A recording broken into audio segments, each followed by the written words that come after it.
Hello दोस्तों, एक बार फिर से स्वागत है आपका तुल्य आरएस ऑनलाइन के अंदर। मैं सूरज आपका एक बार फिर से स्वागत करता हूं।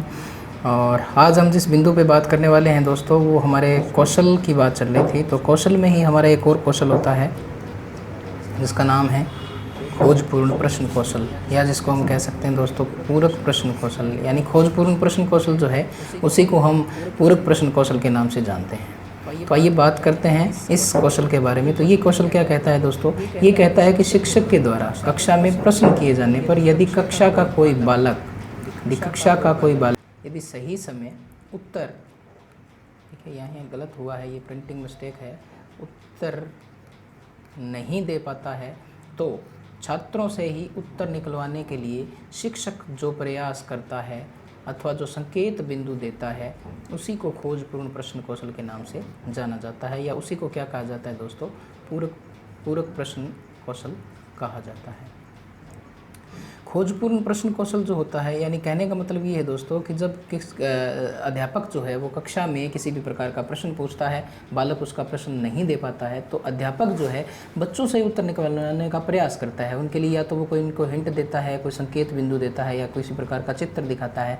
इस प्रकार का जो प्रयास करना होता है उसी प्रयास को दोस्तों कहा जाता है पूरक प्रश्न कौशल या हमारा खोजपूर्ण प्रश्न कौशल। खोजपूर्ण प्रश्न कौशल जो है उसके समय बहुत सारी सावधानियाँ रखी जानी चाहिए, जो सावधानियाँ इस प्रकार से हैं। तो वो क्या क्या सावधानियां हैं? तो देखिए, पूरक प्रश्न करते समय मुख्य प्रश्न का मूल भाव स्पष्ट नहीं होना चाहिए। यानी आप जब पूरक प्रश्न कर रहे हैं तो उस समय आपका जो मूल प्रश्न है उसका भाव स्पष्ट नहीं होना चाहिए। पूरक प्रश्न की भाषा शैली जो है वो मुख्य प्रश्न की भाषा शैली से सरल होनी चाहिए। पूरक प्रश्न करते समय शिक्षक का व्यवहार सकारात्मक होना चाहिए, यानी आपको किसी भी प्रकार से नेगेटिव नहीं होना है। छात्रों से उत्तर निकलवाने के लिए उचित संकेत बिंदु दिए जाने चाहिए। यदि आप संकेत बिंदु नहीं देते हैं तो छात्रों के लिए उत्तर देना संभव नहीं हो पाता है। छात्रों को दिए जाने वाले संकेत बिंदु अथवा उदाहरण जो हैं उनके सामाजिक जीवन से संबंधित होने चाहिए, यानी उनके जो नैतिक या यूँ कहें रोज़मर्रा की जो ज़िंदगी है उनसे संबंधित होने चाहिए। तो ये वो सावधानियाँ हैं जो पूरक प्रश्न के समय रखी जानी चाहिए। बात करते हैं अपन पूरक प्रश्न कौशल के ऊपर और, तो पूरक प्रश्न कौशल जो होता है उसके आवश्यक अंग क्या हैं? किसके बारे में बात करेंगे दोस्तों? हम बात करेंगे आवश्यक अंग के बारे में। और आवश्यक जो अंग हैं वो क्या क्या हैं तो उनके बारे में अपन बात करेंगे। तो सबसे पहला आपका होता है इसमें कौन सा? अनुबोधन। क्या होता है दोस्तों? अनुबोधन। अनुबोधन आपका जो है वो पहला इसमें आवश्यक तत्व है। तो अनुबोधन के बारे में अपन बात करते हैं। तो किसी प्रश्न का उत्तर देते समय यदि छात्र हिचकिचाता है, क्या करता है? हिचकिचाता है अथवा अधूरा उत्तर देता है, तो उस छात्र की हिचकिचाहट को दूर करने के लिए अथवा उसी छात्र से संपूर्ण उत्तर निकलवाने के लिए शिक्षक जो प्रयास करता है उसे अनुबोधन कहते हैं। देखिए क्या कहा है कि यदि आपने किसी बच्चे से प्रश्न पूछा है, बच्चा प्रश्न नहीं दे पाता है, या उसे किसी प्रकार से झिझक हो रही है, वो हिचकिचा रहा है, या किसी प्रकार से अधूरा उत्तर वो देता है, तो उस उत्तर को निकलवाने के लिए, उस हिचकिचाहट को दूर करने के लिए, या उसी छात्र से आप उसका उत्तर निकलवाना चाहते हैं, तो जो शिक्षक प्रयास करता है उसी प्रयास को क्या कहा जाता है दोस्तों? अनुबोधन कहा जाता है। तो पूरक प्रश्न कौशल जो है उसके आवश्यक तत्व या आवश्यक अंग जो हैं उनमें हमारा पहला बिंदु जो है वो रहता है अनुबोधन। नेक्स्ट जो रहता है हमारा, नेक्स्ट आपका जो रहेगा दोस्तों वो क्या रहेगा? पुनः केंद्रण। क्या रहेगा? पुनः केंद्रण। पुनः केंद्रण में क्या होता है? शिक्षक के द्वारा प्रश्न किए जाने पर यदि छात्र प्रश्न का सही उत्तर दे देता है, क्या करता है? छात्र सही उत्तर देता है, तो फिर भी शिक्षक उस प्रश्न की भाषा शैली में परिवर्तन करते हुए उसी छात्र से पुनः प्रश्न पूछता है, उसे पुनः केंद्रण कहा जाता है। यानी शिक्षक के द्वारा प्रश्न किया जाता है और यदि बच्चा जो है उस प्रश्न का उत्तर दे भी देता है, फिर भी कई बार क्या है शिक्षक जो है उससे किसी प्रकार का अन्य जो उत्तर निकलवाने का प्रयास करे और उसी प्रश्न की जो भाषा शैली है उसमें परिवर्तन कर दे, उसको थोड़ा टफ कर दे, तो उसके बाद में जो उससे प्रश्न किया जाता है या दोबारा जो उससे प्रश्न पूछा जाता है उसे ही कहा जाता है दोस्तों, क्या कहा जाता है? उसे कहा जाता है पुनः केंद्रण। नेक्स्ट बात करते हैं इसके तीसरे बिंदु की। तीसरा आपका बिंदु रहता है पुनः निर्देशन। तो पुनः निर्देशन के अंदर क्या आता है? शिक्षक के द्वारा प्रश्न किए जाने पर यदि कोई छात्र सही उत्तर दे देता है, फिर भी शिक्षक कोई प्रतिक्रिया नहीं देता है, अन्य छात्रों से वही प्रश्न पूछता है, तो उसे पुनः निर्देशन कहा जाता है। यानी छात्र ने उत्तर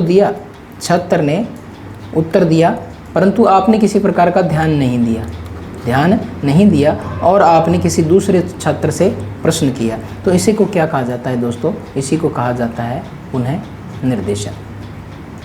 क्या कहा जाता है? पुनः निर्देशन कहा जाता है।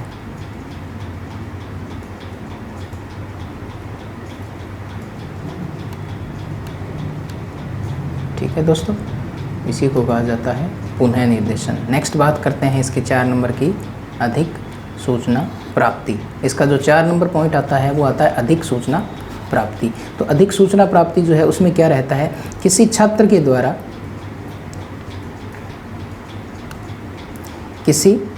द्वारा प्रश्न का सही उत्तर दे दिए जाने पर यदि यह शिक्षक उस प्रश्न से संबंधित अन्य जानकारियां भी उसी छात्र से प्राप्त करता है, यानी आप सपोज करें किसी छात्र से आपने किसी प्रकार का प्रश्न किया, उसने उत्तर दिया, ठीक है, इसी उत्तर से संबंधित आप और भी जानकारियां प्राप्त करना चाहते हैं, ठीक है, उसी भी प्रश्न उत्तर से संबंधित और जानकारियां जब आप प्राप्त करना चाहते हैं तो इसे कहते हैं अधिक सूचना प्राप्ति। नेक्स्ट बात करेंगे अपने 5 नंबर की, समीक्षात्मक दृष्टिकोण को बढ़ावा देना। देखिए सबसे महत्वपूर्ण बिंदु है ये इसका, इस तत्व के अंतर्गत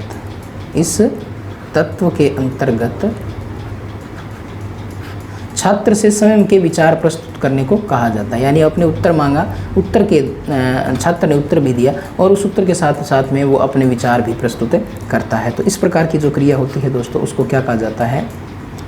समीक्षात्मक दृष्टिकोण को बढ़ावा देना।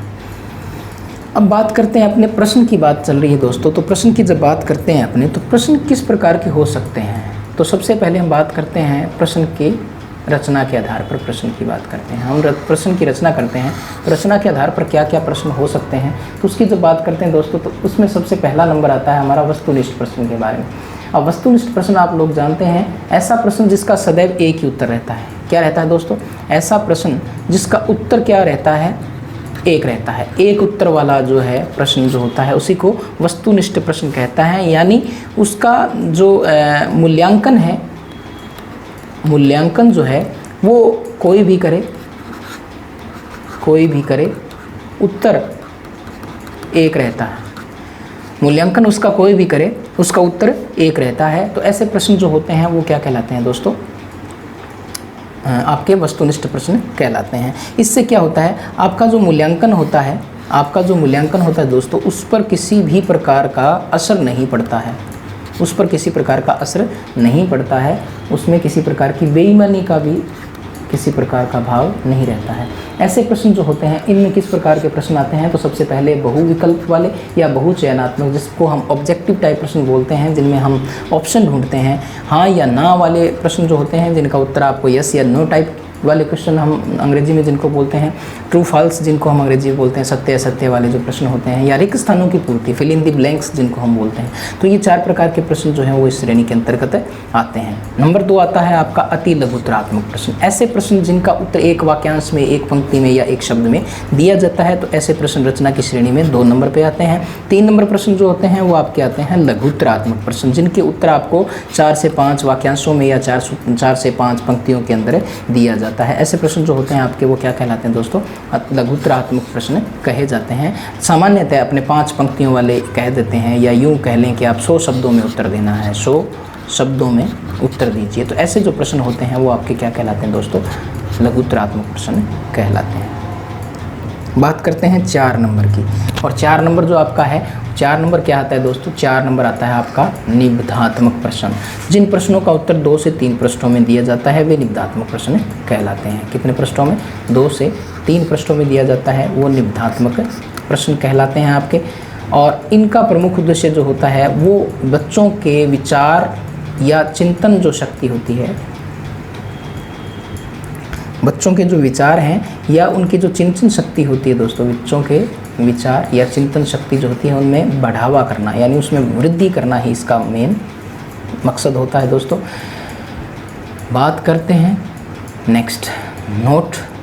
पाठ प्रस्तुतिकरण के दौरान किए जाने वाले प्रश्नों की रचना निम्नानुसार की जाती है।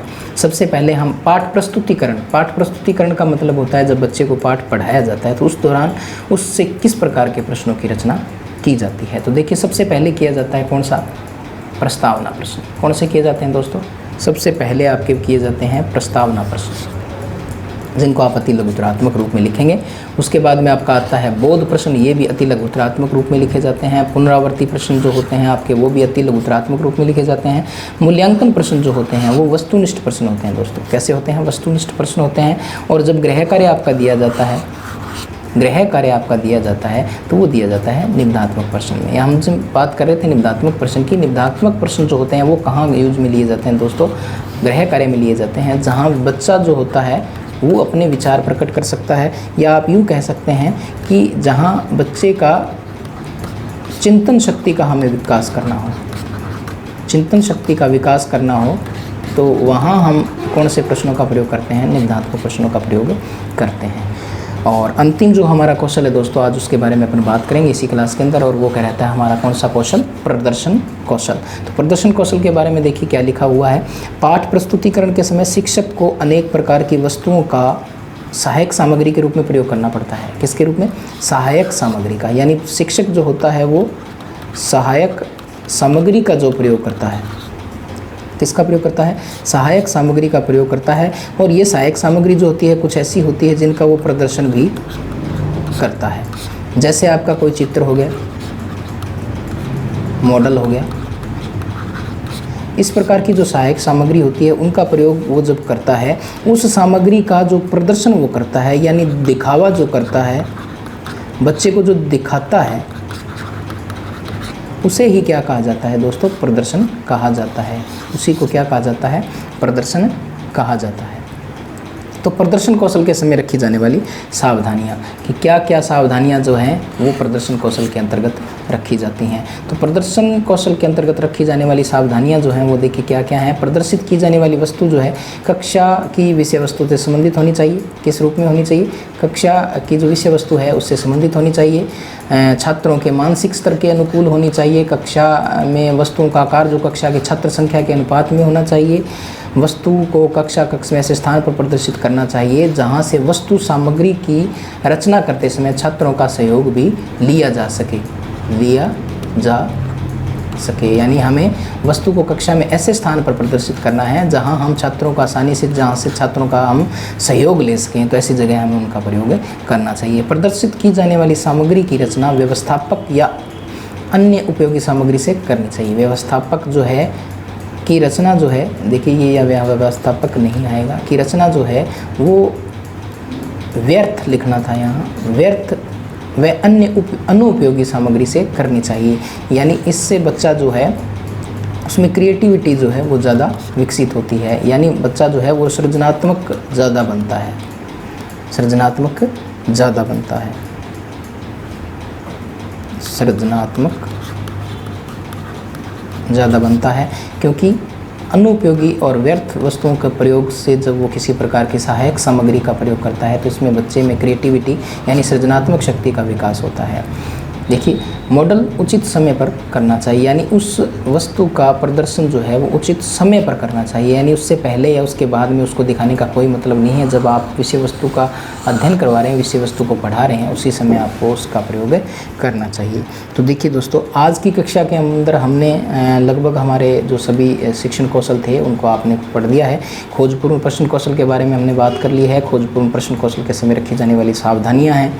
उसके बाद में उसके आवश्यक अंग जो थे उनके बारे में हमने डिस्कस किया। रचना के आधार पर प्रश्न के भेदों के बारे में बात कर ली है। और अंतिम हमारा प्रदर्शन कौशल था, उसके बारे में भी हमने बात की, उससे सावधानियों के बारे में हमने बात की। तो इस क्लास में हमने जो हमारे कौशल थे उनको पूरा कर लिया है। नेक्स्ट जो हमारी क्लास रहेगी उसमें हम शिक्षण विधियों पर चर्चा करने वाले हैं दोस्तों। सहायक सामग्री जो हमारी रह जाती है रीट की, जो हिंदी क्लासेस के अंदर हमने पढ़ना है, उनके बारे में आगे की क्लासेस में अपन डिस्कस करेंगे। तो अभी नियमित रूप से आपकी ये क्लासेस आती रहेंगी। आज के लिए इतना ही करेंगे। धन्यवाद। जुड़े रहिए यूँ ही अतुल्य RS के साथ में। आपका बहुत बहुत जो समय है वो कोरोना की वजह से वेस्ट हो रहा है, तो आप उसको हमारी क्लासेस देखने में ज़्यादा से ज़्यादा लगाने की कोशिश करें। दूसरी क्लासेस भी देखते रहें। धन्यवाद।